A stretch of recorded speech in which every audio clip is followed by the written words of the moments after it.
Today's video is presented by Elgato Gaming and the latest addition to my setup, the key lights. As you can see, these lights clamp to your desk and help save space, and the brightness and warmth of the lights are fully customizable. If you guys are interested in adding these to your setup, you can of course check out my Elgato profile link in the description. Okay, so hey, what's up guys? How you doing? It is Lasty here. Welcome to a new episode of the FIFA 19 Ultimate Team Road to Glory. This is episode number 175, and we are going to start things off today. I'm going to give you some tips onto how to easily unlock, well, to get the easiest Carnival player. So, Carnival is the newest promo out. It came out Friday night, and it all looks pretty good. Lots of objectives and challenges for us to do, daily SBCs, and of course, a whole team out in packs if that is your thing. On the Road to Glory, that's less of our thing, really. I'm more interested in like the weekly objectives and the SBCs. But this guy right here, United States, Timothy Weah, he plays for Celtic and he is the easiest unlock to get hold of. Basically, there is Talisca, there's Ben Arthur, there's Emre Can, and they all require scoring with silver players in online single matches, and you need to get a fair few wins. Whereas Timothy Weah, you need to get 4 wins on squad battles, a minimum of professional difficulty, and what you need to do is score in those 4 wins with an American player. Now, I had a Josie Altidore in my club that I packed somewhere along the line, way back whenever.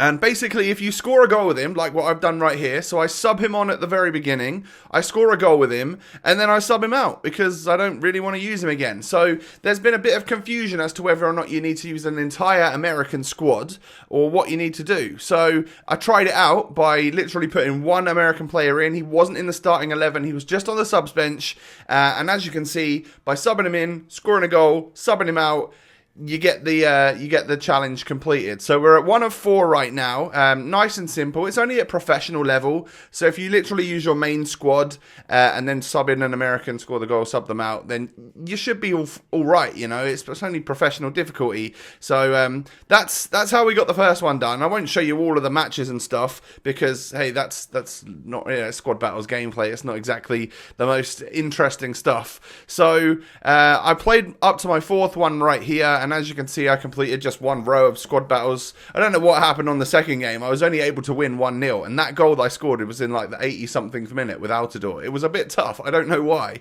But we've unlocked Timothy Weah, as you can see. So a free 84 rated player just by scoring basically 4 goals with Altidore in 4 separate matches. So yeah, 93 pace, 83 dribbling, 83 shooting. That is how you unlock the easiest Carnival player to unlock, basically. So I woke up on Saturday and my Aurier had upgraded from an 87 to an 88. I think this sort of thing happened at the very same time as a bunch of Man of the Matches and stuff came out, probably around 2 a.m. on Saturday morning in the UK. As you can see, we've sold a whole bunch of stuff as well. I realised that I could sell that Hamshik on for a little bit. Altidore was tradable. And actually, I've also sold on some Brazilian, some French players, and some other silvers that I could sell basically because I'm not necessarily as interested in getting like Talisca as I am in getting Emre Can. Emre Can could be a very good player for us. So that's something that we'll work on over the coming few days, is to work on doing like a German silver team so that we can unlock that man. But right now we're only 3 games into our weekend league. Granted, all 3 have been wins and we're doing all right, but we obviously need to get cracking a little bit more, get some games under our belt and get some wins. So if you didn't see yesterday's episode, which a lot of you seem to miss, I don't know what's going on with the sub boxes or what at the moment, you can check it out by clicking in the top corner if you want to. But basically, we went 3-0 in the weekend league. The start of our weekend league was pretty good, but they were very, very difficult matches. It was tough. It was not easy at all. So I went into Saturday with like a mindset of I was kind of nervous. Like if I was struggling in my first 3 matches, what is the rest of this going to bring? And lo and behold, the next match we go into, our very first match of the day on Saturday, it was another very tough match. So I'm at 2-1 at half time. I'm actually winning, but my opponent's had more possession. He's had more shots. Had a nice team with like Messi and some other special special items and stuff in it, and actually right off the rip in the second half manages to get the equalising goal. And I'm just like, have I completely forgotten how to play FIFA or something? Why is this so hard for me right now? I'm struggling big time. So Ronaldo gets through, plays it across, basically a little sweaty goal to Aubameyang a few minutes after my opponent had got the equaliser. So at least when he was getting back into the game, we were really pushing forward and taking the lead again. And then Nedved with the back heel, lovely through to Ronaldo. Low driven shot at the near post is typically what I find to be one of the more accurate shots in the game right now. So I was pretty confident that that one was going to go in. Nedved then pushes away from these defenders and plays an RB cross through to Aubameyang. Another easy tap in. And what was a tough game turned out to be a 5-2 win. But maybe once we'd got a couple of them goals there, my opponent did go to the 4-2-4, so he was very, very all-out attack, which obviously leads to me being able to score more goals if he's not careful, which he wasn't. So, yeah, we're 4-0 right now, moving on into the next game. I said to myself at the start, I would be so embarrassed if I lost this match. Just off the basis of the team, yeah, he's got Varane, Fabinho, Mane, Mahrez, and Gabriel Jesus, like all right players. But at this stage of the game, no, my team is like so far ahead of his. But I got into the match and realised that this guy wasn't a bad player at all. He genuinely wasn't too bad. Like the first few minutes, I thought I was going to concede. And, well, Fabinho plays it through the middle to Gabriel Jesus here, who strikes the ball, and, well, Alisson saves it, but hey, it still goes in off of the rebound, right? Because he palms it straight into the path of Sadio Mane. And then this happens right here. This is where he chased down every ball. Terrible touch from his goalkeeper, Weah, and we are able to take it off him, slap it into the back of the net with Aubameyang to go 2-1 up. Nedved then, with some really nice technical dribbling, cuts back and plays it into the back post, and Aubameyang is there. This time it hits the post, and we aren't able to score from it. But 2-1 at half time against a guy who was also having good pass accuracy, a lot of shots on goal. It just wasn't super simple, but we are 2 goals in the lead at the moment. Ronaldo then with a couple of roulettes get past some defenders in the 79th minute, and we are able to make it 4-1. And I think, does that lead to a bit of a rage quit? Yeah, it does. So, like, it took 80 minutes of the game for that to happen, and it wasn't easy. It just wasn't easy. So, I figured because I'm not playing a huge amount of FIFA lately, like I'm not necessarily playing Rivals and stuff during the week, I don't see the point. We're at a division and a level now where we get fairly decent rewards just by playing the weekend league. I don't think it really should be that way, but hey, it is what it is, right? This week we've got a lot of online single matches to be focusing on in order to unlock some players and stuff. So I won't be playing Rivals again this week. There just won't be enough time and whatnot. So going into this match right here, he gets his first goal off of just, I mean, this very sloppy defending at the end. If you saw at the very start of that move, I intercepted twice, but it just like bounces off of my feet and straight into the path of my opponent every single time. I get very lucky that it sort of bounces into the path of Aubameyang there to get the equaliser just a few moments later. But this game right here did not feel like it was on tracks, is the term I like to use, where things just, I don't know, there was lots of weird interceptions. I felt like I was making tackles and it was going straight back to my opponent every single time. Same for my opponent as well, to be fair, like he would make tackles and it would just bounce back to me. The second goal that he scored was like off of a save and off of the bar and like a third go at it. It was just a weird one, and it was stressing me out because at the moment I'm 4-0 or 5-0, whatever it is, and like struggling. The games aren't easy, but we're somehow coming away with the wins each time. And we're 3-2 up right now. Van Dijk then misses the header, but it falls to Ronaldo. Bang that one into the roof of the net. The first time we've been 2 goals in the lead in this match right here. So at half time, as you can see, my opponent still had a lot of opportunities on goal and stuff. I need to make sure that I get another goal to sort of square this one out and come away with a victory here. Which I do when Ibra gets his headed goal from a corner. But De Bruyne runs into the box. Somehow I'm not tackling him. He plays it through to Gabriel Jesus, who I think scores his hat-trick goal. He was difficult to mark. I'm not going to lie, very, very solid player. But hey, that one takes us up to 6 wins, and it may look like I'm scoring a lot of goals and coming away with victories here, but I'm so stressed out whilst playing these games. It just felt like a complete war, a complete battle this week. And it's like all the casuals are just off playing single matches rather than actually playing the weekend league, which is totally fair enough when you see the rewards up for grabs in that Talisca, and especially Emre Can, in my opinion, looks awesome. I think he looks really good and could potentially be the sort of change that we could maybe make to our team, bringing him in to play as one of our DMs. I'm slightly falling out of love with Torreira a little bit. I don't know why, but maybe that's an area of our squad that we could change. Like, if we were to bring Emre Can in, we would have to make changes to our formation to get him in line with like Ronaldo and Cancelo and stuff. I don't know what we would do. I'll figure it out, no doubt. But my opponent goes 2-1 up against me when I went 1-0 up. So this isn't good, is it? He's turned the game around. I guess he thinks he's coming away with the win. But are we going to let him do that? Well, I hadn't planned on it. And we do get an equaliser pretty much off of kickoff from when he scored to at least level it up again.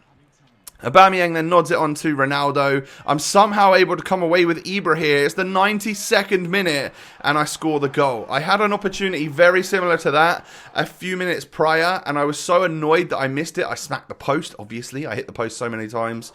But yeah, we come away with a very, very late win. And if you remember what happened in the last episode where we went to extra time a few times and came out with like 116th, 117th minute wins, I feel like all of that luck is going in my favour this week, which is totally opposite to a couple of weeks ago. But yeah, like sometimes it goes for you, sometimes it goes against you. I guess it's kind of going for me this time because I am in those tough games where sometimes I'll come away with a loss where I don't feel like I deserve it. These games are very, very 50-50. It could go either way, and it's genuinely just falling for me, luckily, at each time. Whether that's luck or just being able to defend at the end and then put away my chances right at the end, I don't know. But this was the only easy game I've had all weekend. This one right here, where the guy quits after sort of 30-40 minutes. And then we go on to the next one. So we're 8-0 right now and get matched up against a super squad. Really, really nice looking team. He's got a lot of colourful different items in there. He's got a Team of the Year Kante, which is someone who will absolutely boss it for you. And we run through, we take the shot with Arnautovic, but a good save from Czech. And the resulting corner, Ronaldo hits the post. So we've had a couple of really good chances in the first 2 minutes. And then from that clearance, he pushes it through to Werner and just bangs it and scores. And I'm like, huh? How we got counted off of the corner like that? And then he plays it through again. Royce is through to Pepe. Pepe is just sort of somehow away from all of my defenders. And he makes it 2-0. And I'm like, okay, this is the one. Here we go. This is where we lose. Del Piero gets past. Werner scores. And I'm like, you know what? 28 minutes on the clock. I'm getting demolished here. There's no point. It's one of them ones where I stayed in at 2-0 just in case. If we got the next goal, we'll be playing that one out, to see what happens. But when you're 3-0 down that early on and he is basically dominating you, then I was like, yeah, fine, we'll get out of there. We'll take our first loss of the weekend and push into what is going to be our final game of the episode. So we'll either come away 8-2 or 9-1 here. So our first 10 games will be done. We go 1-0 up after 9 minutes. Cristiano Ronaldo really just about tapping it underneath the goalkeeper there. But me making challenges again, making interceptions, falling straight back to my opponent. Baggio lacroquettes me and then bangs it roof of the net. A good goal, to be fair. But again, I think it did come off of one of my tackles, which just fell straight back into the path of my opponent. Baggio then scores again. At the time, I thought maybe that was offside just in the moment, but obviously it wasn't. So Baggio manages to get a second goal, and I'm triggered at this point. I've just lost, by the way, obviously. Rage quit in the last game. So going into this one and being a goal down, I'm like, oh God, here we go. I'm really going to just completely bottle everything from now on. But we're able to get the equaliser. And at half-time, it kind of looks like my opponent should be the one in the lead. 78 minutes on the clock then. Nedved cuts back, cuts inside again, and whips it into the box. Ronaldo rises higher than anyone. I don't know if I was even in control of that. I feel like Ronaldo just wasn't... I wasn't even highlighted on Ronaldo. But a couple of these crosses have just worked out for us right at the end. I don't know whether my opponent went slightly more attacking to try and get that winning goal, but it didn't work out for him because we were the ones that came away with it. yet. And a real tough game. I mean, we put a lot of pressure on him in the second half and got a lot of shots away. But yeah, it led to us getting our 9th victory. So we're 9-1. It sounds great, and I'm very happy with that. But it's been such a battle. Genuinely, it's been one of the toughest weekend leagues I've ever played so far. I don't know if you guys are feeling that. Let me know down below in the comment section if you're experiencing the same thing. But we came away with a foot swap player at the end of this episode, which now makes us have, well, brings us up to 5 foot swap players. So we're halfway towards a Goretzka, or one away from getting the 87 inform Suso. I don't know who I'm going to get yet. I'm actually thinking maybe Goretzka, just for the future, like, if he got another inform, he'd be pretty sick, and well, he could potentially link to an Emre Can that we're going to get. So those sorts of things are like, yeah, maybe we could adjust the team to fit players like that in. Ronaldo's got 155 goals and 70 assists or something in crazy amount of games, and actually, Nedved is coming up clutch recently. I don't really like him. I don't like him as much as I hoped I would. I think a central cam is very pointless right now with the way that the meta is and stuff, and I don't think he performs as well. He outperforms how I feel like he does in game, just because his goal to game or contributions per game ratio is up. But a few squad battle matches are in there as well, so I don't know how serious I can take that record. But yeah, it's someone like, at this point in time, Nedved really costs like 200k more than the icon that you submit for him, so because he's always been a pretty cheap one to get. And at this point in time, after using him for a little while, if I did find myself with a whole bunch of coins and needing one icon to submit for another icon SBC, I would probably happily put Nedved in. You know, when I look at Socrates and realise that I could sell Ronaldo, put Nedved into the SBC, and then pay about 1.4 million to get the rest of Socrates done, that tempts me, but I probably shouldn't do that, because then we'd be out of coins total in total. But hey, these are the things that go through my head. I'll figure some stuff out over the coming days, weeks, to see how we can adjust our team and stuff. Emre Can is on the horizon as well. I'll work towards him in probably a couple of episodes time, just so that we've got some content throughout the week. But it's time to complete our weekend league in the next episode, see how we can go, getting up to 14 wins, see if we can maybe go 14-1, or is the bottle incoming? I suspect the bottle's incoming. Guys, smash a thumbs up on the video. Don't forget to subscribe to the channel. Follow me on Twitter, Instagram. Check out my Elgato profile. Those links can be found down below in the description. Have a lovely day, everyone, and I'll catch you next time. Peace.